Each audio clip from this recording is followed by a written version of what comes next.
ficando amarrado, zagueiro. Tá no cartaz, meu. É louco, zagueiro. Luiz, executado por flertar com uma mulher comprometida. Foi acusado de talaricagem. Aqui é o crime organizado, amigão. Não vai saber de nenhuma, não. Foram eles que produziram as principais provas que mostram que a sessão de tortura aconteceu bem aqui. Acusado de roubar um botijão de gás, foi surrado pelo PCC. Quem que você já roubou aqui na Mombuca, vagabundo? E bujão de pai de família, né? A menina menor de idade se assusta e rapidamente se afasta. Morto pela facção por ter passado a mão numa menina. Você conhece até mesmo que você vai lá, né? Pegou na bunda da menina.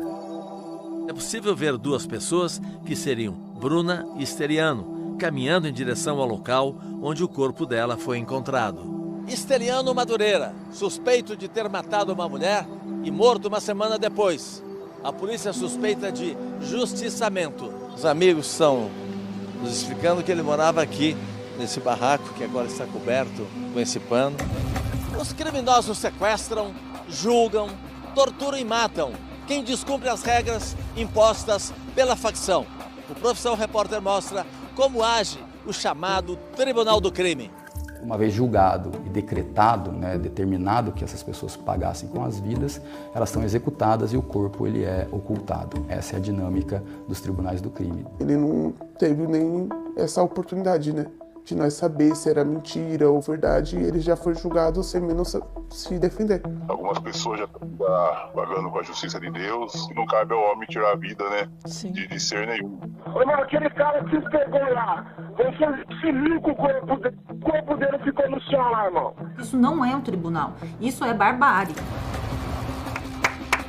Os bastidores da notícia. Oi, moça, sou jornalista, queria só falar uma coisa com vocês, desculpa te incomodar. O local é bem íngreme. Os desafios da reportagem, mas é difícil. É difícil imaginar que uma pessoa tenha conseguido carregar outra. Agora no Profissão Repórter.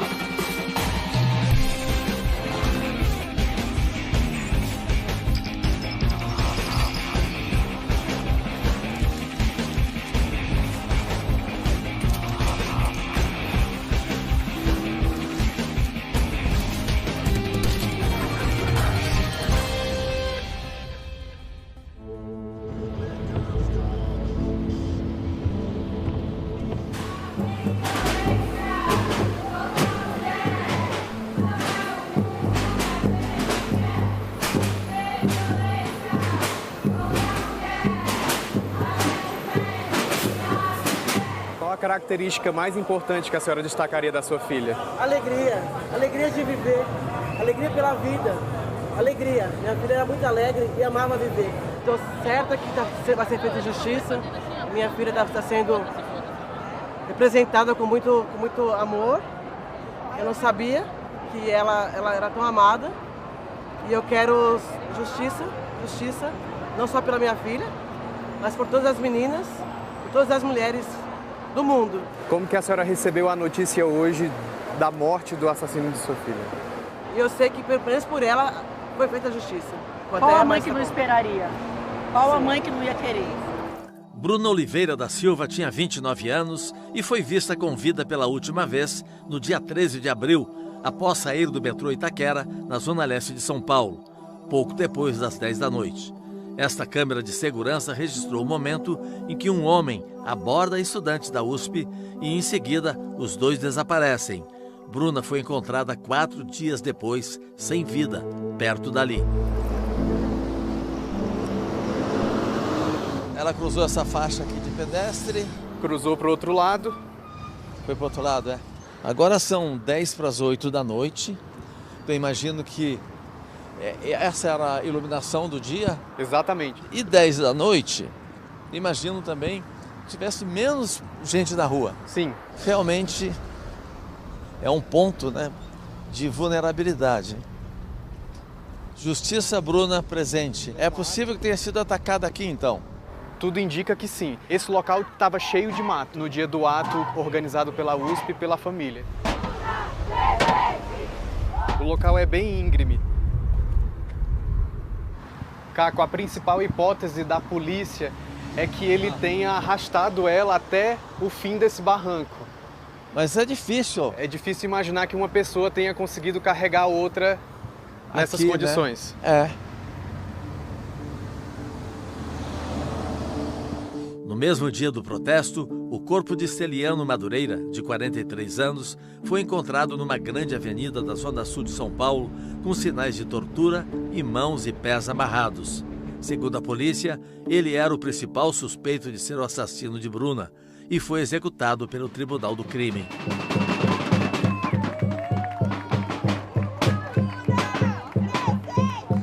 Você acha que a justiça já foi feita pela Bruna? Não, porque não é tirando a vida dele que vai, infelizmente, diminuir esse feminicídio. O que vai diminuir são mais políticas públicas voltadas para nós, mais serviços, com segurança pública, iluminação suficiente para que a gente possa enxergar todos que estão em nossa volta.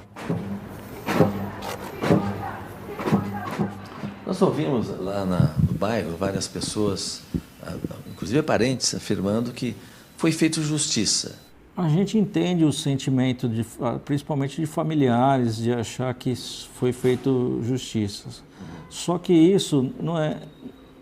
toda pessoa ela tem que ter o direito de ser julgada, porque vamos supor que ele seja inocente. Então, eu acho que essa questão de fazer justiça com as próprias mãos não é o que prevê a legislação e não é o que a gente pode concordar, né? A gente está indo agora para Piracicaba, município do interior de São Paulo, com cerca de 450 mil habitantes. Lá, o Ministério Público já denunciou pelo menos 7 casos de execuções e injustiçamentos de facções criminosas nos últimos anos. E a gente vai contar algumas histórias por lá.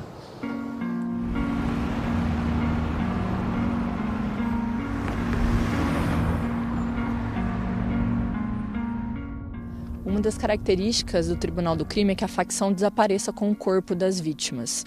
Mas aqui, nesse lugar que a gente está, teve um caso diferente em 2015. Irmão, aí o menor acabou de sair comigo na mão aqui, irmão. Quem? O menor, fala aqui, irmão. Irmão, quem que saiu na mão com você? O menor aqui. Escutas telefônicas obtidas pelas autoridades mostram a conversa entre 3 integrantes do crime. A denúncia do MP explica que Luiz, conhecido como menor, teve uma briga com um membro do PCC. E também foi acusado de talaricagem, ou seja, de dar em cima de uma mulher comprometida. Robinho era uma das lideranças que decidiram sobre a vida do menor. Ô menor, que é o crime organizado, amigão. Não quero saber de p*** nenhuma não, quero saber o seguinte, truto. Aconteceu o que aconteceu, eu quero que vocês venham aqui onde que eu tô pra nós trocar esse papo. Se não vir, amigão, vai estar nas ideias comigo. Se eu tiver que buscar, eu vou buscar. As ideias é essa, meu truto. É só isso que eu tenho pra te falar, amigão. Segundo as investigações, o Tribunal do Crime aconteceu numa chácara. A chácara é essa aqui. O proprietário, que era dono na época, explicou que ele alugou. Era uma chácara para aluguel, de churrascos, né, momentos de lazer. Mas, na verdade, o que aconteceu aqui dentro, de acordo com as investigações, foi uma execução. Várias pessoas participaram do churrasco. Depois do crime, algumas mulheres que estavam lá prestaram depoimento à polícia e confirmaram que houve um assassinato no local. Um telefonema gravado pelas autoridades mostra a preocupação da facção. Tem que avisar lá os irmãos da sintonia, irmão. Já passar pros irmãos essas ideias, entendeu, irmão? Casmina lá caguetou lá, entendeu? No real julgamento no tribunal do júri, elas mudaram a versão dada à polícia.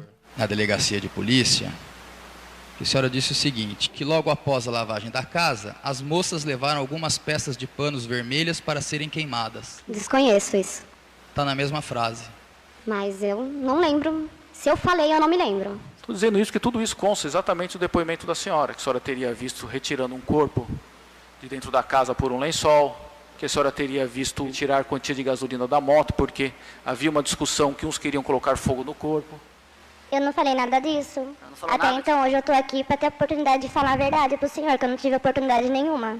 Quando Robinho chegou e determinou que todos deveriam se reunir na sala, e ali disse em tom ameaçador: nós somos doidos.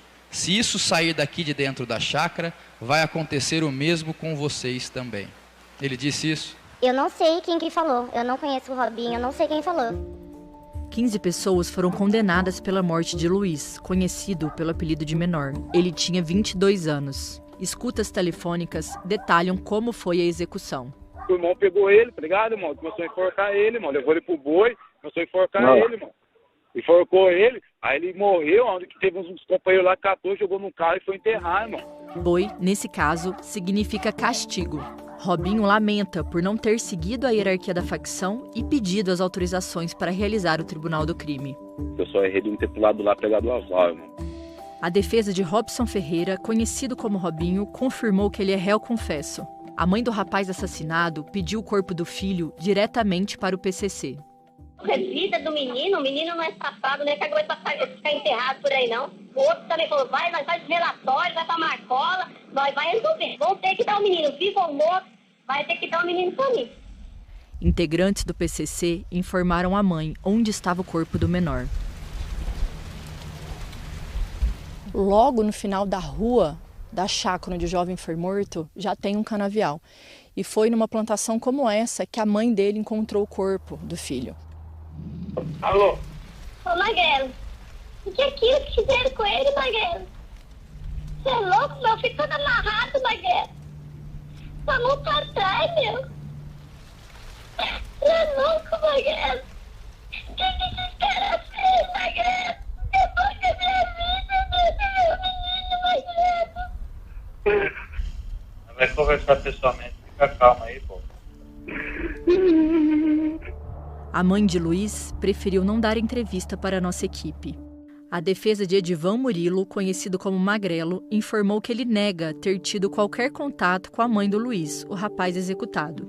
Disse que não reconhece a voz dele nos áudios e que não atuou na intermediação junto aos membros da facção a respeito da localização do corpo.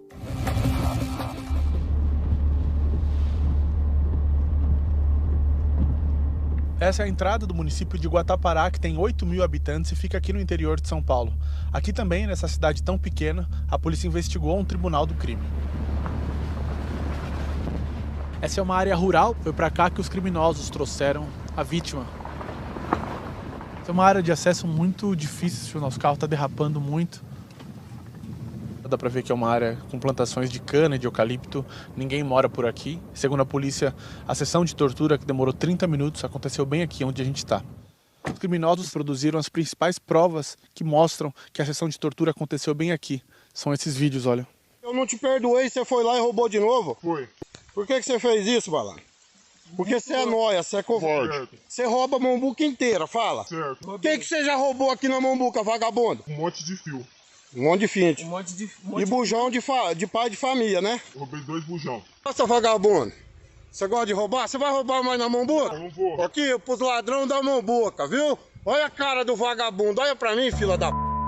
Mombuca, termos que ouvimos no vídeo, é o nome de um bairro da cidade. O caso aconteceu em fevereiro de 2023. O inquérito policial descreve que a vítima relatou que 5 pessoas o abordaram e o fizeram entrar em um carro sob ameaça de morte. Já dentro do veículo, um dos homens fez uma ligação e disse ao interlocutor que iria matar a vítima. Do outro lado da linha veio a resposta. Era apenas para dar um pau, que o homem não deveria passar por cima da ordem dos irmãos. Depois disso, ele foi levado à fazenda e torturado.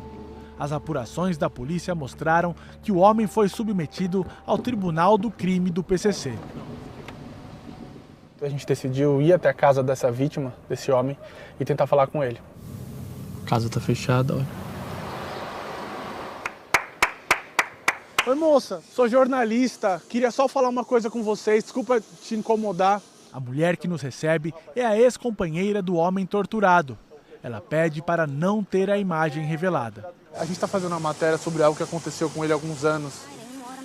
A mulher conta que o ex-marido preferiu se mudar de cidade. Ele saiu por quê? Medo.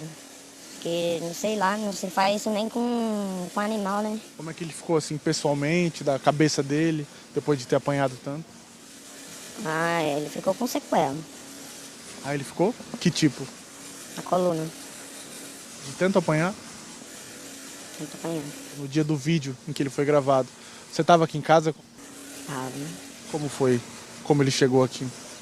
Ele não chegou aqui. Eu busquei. Lá. Olhei assim, aí eu saí correndo e nós trouxe ele pra cá. Eu deixei ele ali, porque meu filho ele não queria que meu filho visse. Meu filho é pequeno, não queria que visse ele daquele jeito. Se ele estava furtando aqui, Por que você acha que esses homens não chamaram a polícia? Por que eles quiseram resolver por conta deles? Não pode, né? No caso deles ali, eles não falam que não envolve polícia. 4 homens foram condenados pelo crime de tortura mediante sequestro. Eles recorreram, mas a decisão foi mantida na segunda instância. O juiz afirmou que o que ocorreu foi um autêntico tribunal clandestino. Nós não conseguimos localizar o homem torturado. André, oi. Eu falo pra vocês, quer que nós ajuda você? Com certeza. Então ajuda nós. Fala somente a verdade pra nós. Você tem ciência de tudo que você tá falando, você tem ciência, velho. Esse áudio revela um tribunal do crime que foi feito em 2008. O André foi acusado de cometer crime sexual e também de participar de uma facção rival ao PCC, que é o CRBC, Comando Revolucionário Brasileiro da Criminalidade. Quando que você entrou pro CRBC? Foi de 2003, né? Já foi 2004, daí eu saí. Não, você tá, foi dentro da cadeia ou na rua? Na cadeia. Por que você saiu, pô? Não, eu quero viver minha vida em paz, entendeu? Minha família, entendeu? O Ministério Público de Piracicaba apreendeu esse estatuto do primeiro comando da capital. Ele é todo manuscrito e tem 18 itens. No final tem um desejo de boa sorte.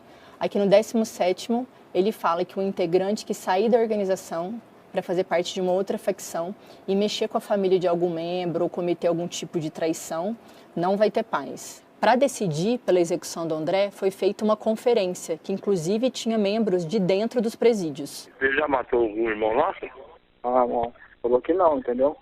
Irmão, é dar uma passagem, entendeu, irmão? E não pode aparecer nada, entendeu, irmão? Beleza, irmão. Os criminosos cumpriram a ordem e mataram o André.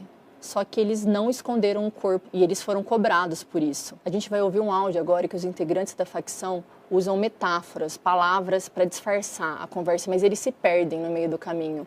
E a palavra cesta se refere a corpo. A primeira cesta, ela ficou para todo mundo ver? O irmão não tá entendendo a pergunta, não, irmão. Irmão, eu também entendi corretamente, mano. Eu não entendi mesmo a pergunta. Eu fiz várias perguntas de forma diferente e não entendi, certo, irmão? Então tá bom. Você tá ouvindo aí agora, irmão? Tô ouvindo. Irmão, aquele cara que se pegou lá, você se viu com o corpo dele ficou no chão lá, irmão. A primeira ficou lá, né, irmão? No chão? Não tinha como, ficou lá, né? O que nós passou pra você é checkmate, nós não quer que apareça nada, nós não quer ver nada, corpo, nada, não foi isso, irmão? Foi. Pra não deixar vestígio, irmão. 4 pessoas foram condenadas na justiça pela morte de André. O promotor Aloysio Maciel já atuou em pelo menos 10 júris com réus acusados de participarem de tribunal do crime em Piracicaba, no interior de São Paulo. Ele explica as regras básicas da facção. Aqui, o comando não admite entre seus integrantes estupradores, homossexualismo, pedofilia, caguetagem, mentiras, covardias, opressões, chantagem, extorsões, invejas, calúnias e outros atos que ferem a ética do crime, né? Isso aqui é uma norma de conduta deles, né? Então, aqui, tudo isso aqui, quando alguém viola alguma dessas hipóteses aqui, ela já é levada para o sumário para ser julgada. Sumário é o julgamento feito pelos próprios criminosos e eles seguem um padrão. Você tem, no início, um sequestro, depois você tem um julgamento feito pela própria facção, né, com integrantes da sintonia interna, que eles chamam, né, das lideranças de dentro do sistema prisional e da sintonia externa, das lideranças das ruas. Uma vez julgado e decretado, né, determinado que essas pessoas pagassem com as vidas, elas são executadas e o corpo ele é ocultado. Essa é a dinâmica dos tribunais do crime.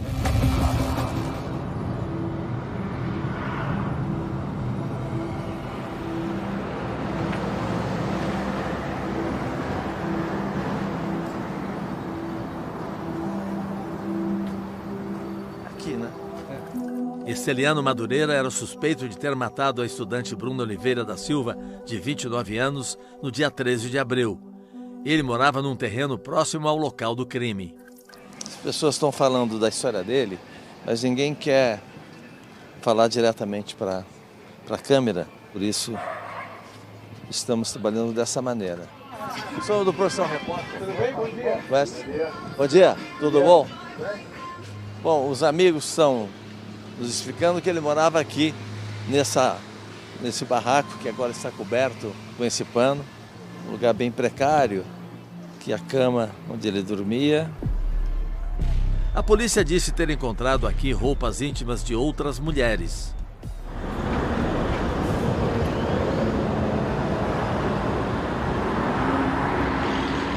Esteliano teria sido assassinado 10 dias depois de ser acusado pela morte de Bruna.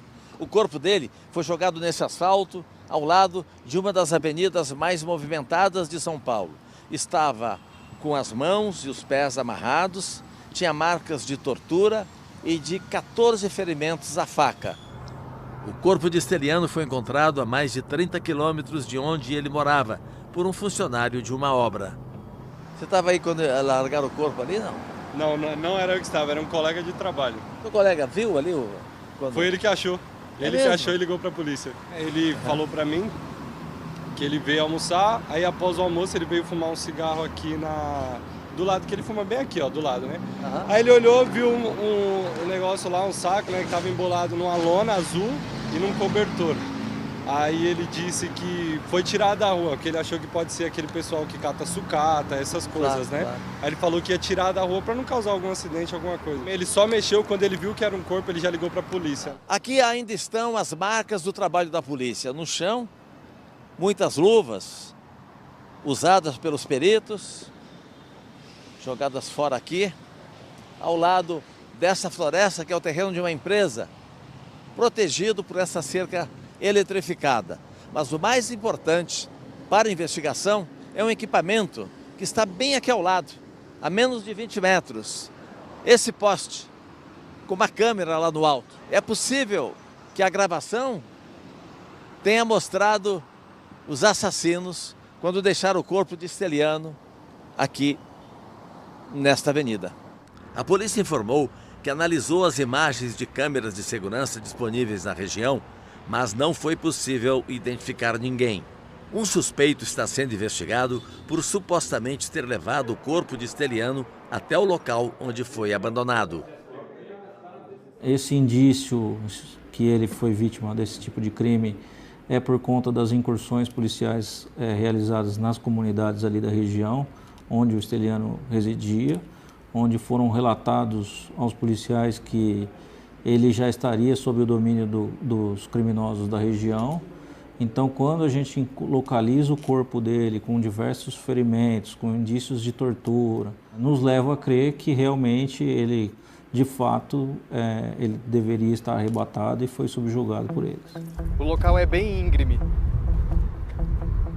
Mas é difícil. É difícil imaginar que uma pessoa tenha conseguido carregar outra nessas aqui, condições. Né? Há a possibilidade, os senhores por acaso ouviram uma segunda pessoa suspeita que talvez pudesse ter ajudado a levá-la para o local onde ela foi morta? Então, a gente não ouviu nenhum outro segundo suspeito, porque todos os elementos arrecadados de imagens, inclusive algumas que não foram divulgadas, até a subida nesse barranco, que a gente tem essa imagem. E tem mais da subida? Da subida. A gente percebe ali que eles estão sozinhos. A imagem da câmera de segurança não está nítida, mas é possível ver duas pessoas que seriam Bruna e Esteliano, caminhando em direção ao local onde o corpo dela foi encontrado. Passados 23 dias desse caso, desse crime, como é que está a situação hoje? Nós coletamos do corpo da vítima materiais genéticos e eles estão sendo confrontados com o material genético do Esteliano. Então a investigação aí prossegue no sentido de confirmar o que já tinha sido levantado por indícios, que o Esteliano era o autor da morte da Bruna, e também a gente trabalha agora para identificar os responsáveis pela morte do Esteliano.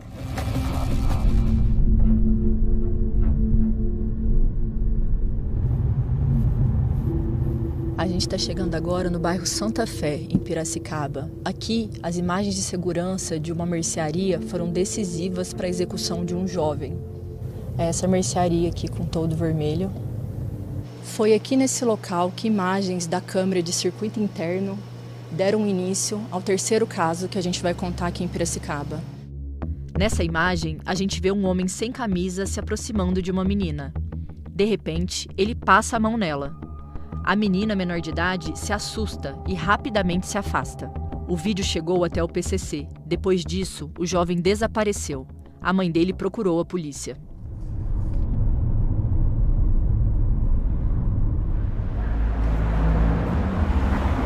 Na verdade, ele tinha sido sequestrado, justiçado e teve seu corpo ocultado pela facção criminosa Primeiro Comando da capital. Esse caso é de 2021 e esse corpo nunca foi localizado.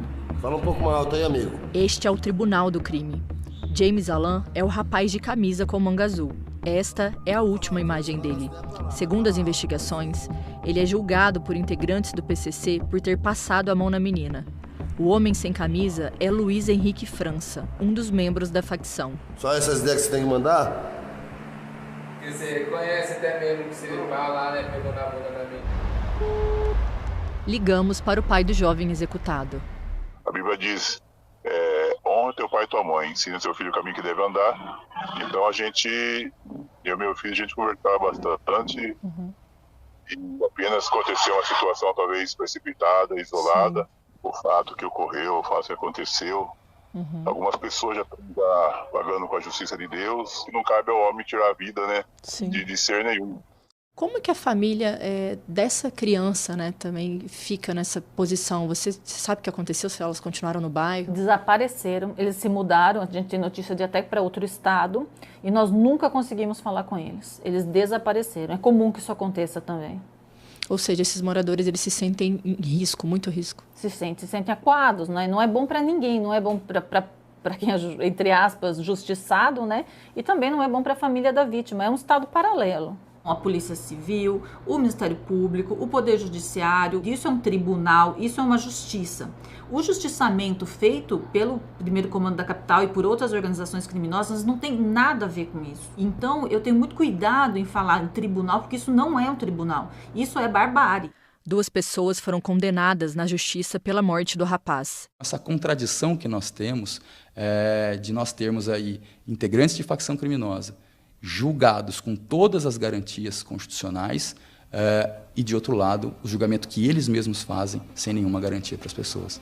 O advogado de Luiz Henrique França, que aparece no vídeo sem camisa, discorda da condenação. Ele afirma que o vídeo não possui conteúdo de julgamento e que seu cliente estava em um momento de lazer com o rapaz que foi executado. No próximo bloco. A gente vai conversar agora com a filha do Edivan, que foi executado pelo PCC em Piracicaba. Quero sim reencontrar meu pai, né, ou o resto do que deixaram, para me poder enterrar e dar meu último adeus. Nesse caso, nós tivemos um jovem de 24 anos que foi julgado no Tribunal do Crime. Ele tinha uma deficiência intelectual, sofria de epilepsia também, e ele surgiu um boato na região ali que ele teria abusado de uma criança.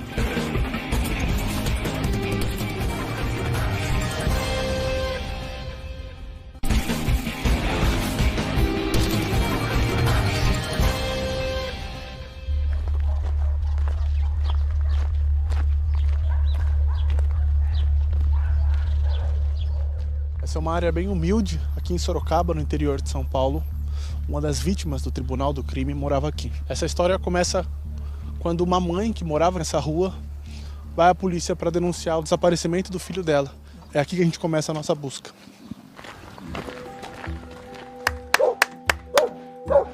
Já perguntou aqui em cima já? Acho que é pra lá. Vamos ver se tem algum vizinho aqui. A imagem tá meio difícil, mas é esse menino aqui, ó. Menino, eu não lembro, porque acho que eu nunca vi esse menino. A gente já foi ali na rua toda. Meu nome é Guilherme, tudo bem, gente? Eu sou do Profissão Repórter, vim pedir uma ajuda pra vocês, porque eu tô procurando uma pessoa que talvez vocês conheçam. Obrigado, viu? Essa aqui é a mãe dele. Eu só vou falar porque eu sei que é importante.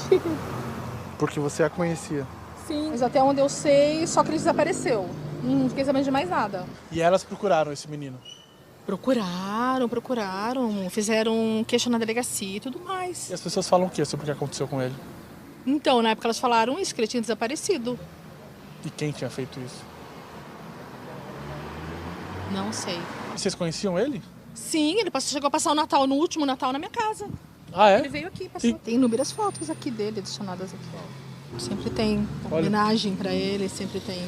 Procura até hoje. Até hoje? Andava pela região toda aqui procurando.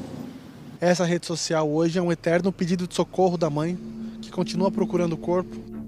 Mais tarde, conseguimos entrar em contato com a família de Cleverton por telefone. Eu queria conversar para entender um pouco mais o que aconteceu com ele. Eu sou jornalista investigativo, estou fazendo uma matéria sobre pessoas que desapareceram. Hoje, 6 anos depois do crime, nenhum familiar aceitou dar entrevista. Quero agradecer, tá bom? Aqui em Sorocaba, no interior de São Paulo, todos os casos de tribunal do crime são investigados por essa delegacia. Nesse caso, nós tivemos um jovem de 24 anos que foi julgado no tribunal do crime.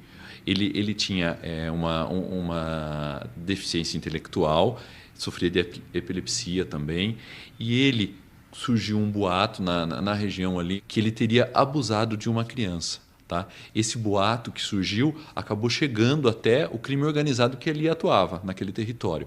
Em razão disso, ele foi arrebatado por membros desse grupo organizado, foi amarrado, foi levado para um matagal, para um milharal, na verdade, ali nas proximidades, e foi feita uma filmagem dele, em que, após algumas torturas psicológicas, o obrigaram a confessar esses possíveis abusos. Ele veio aí, tá se revelando aí perante o crime aí, esse PCC aí, tá ligado? Segundo o delegado, os 5 envolvidos nesse caso de tribunal do crime foram condenados. A gente está numa área de periferia de Piracicaba e aqui a gente vai contar a história da execução do Edivan. É o 4º caso que a nossa equipe acompanha aqui no município. Essa é a rua onde Edivan foi sequestrado. Em janeiro deste ano, a filha de Edivan registrou um boletim de ocorrência informando a polícia do desaparecimento do pai. Ela disse que ele se envolveu em um desacerto familiar com indícios de que ele abusava sexualmente da enteada atual, menor, e que pessoas do crime local foram tomar satisfação. Desde então, ele se encontra desaparecido.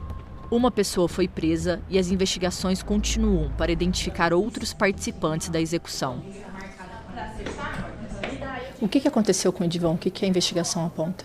Ele, pela facção criminosa, foi julgado como autor de crime sexual, que a gente não sabe se aconteceu, porque esse reconhecimento da existência do crime sexual não foi feita pelo Poder Judiciário, pelos órgãos constituídos do Estado, foi feito por um Estado paralelo, tá? E com base no que eles reconheceram, eles mataram e desapareceram com o corpo do Edivan. A gente vai conversar agora com a filha do Edivan, que foi executado pelo PCC em Piracicaba. Ela topou falar com a gente, mora na Zona Leste de São Paulo, e a gente não pode identificar o lugar que ela está, então a gente vai tomar o maior cuidado com isso. Edivan tinha 45 anos de idade e trabalhava em um açougue. Ele vivia com a esposa e a enteada em Piracicaba, mas falava com a filha diariamente. Ele não teve como se provar a inocência dele. Ele não teve nem essa oportunidade, né, de nós saber se era mentira ou verdade, e ele já foi julgado sem menos se defender. E o que você acha sobre essa denúncia da enteada? Eu não sei. Eu fico de mãos atadas, porque é difícil esperar isso, né, de uma pessoa que me criou. É meu pai, né? Mesmo que estão falando, dizendo, foi ele a pessoa que me pôs no mundo, e eu quero sim reencontrar meu pai, né, ou o resto do que deixaram, para me poder enterrar e dar meu último adeus. Eles tiraram ele de mim, julgaram ele provar a inocência dele, e essa angústia que eu não vou poder enterrar, é saber que tá morto e não saber onde que tá o corpo.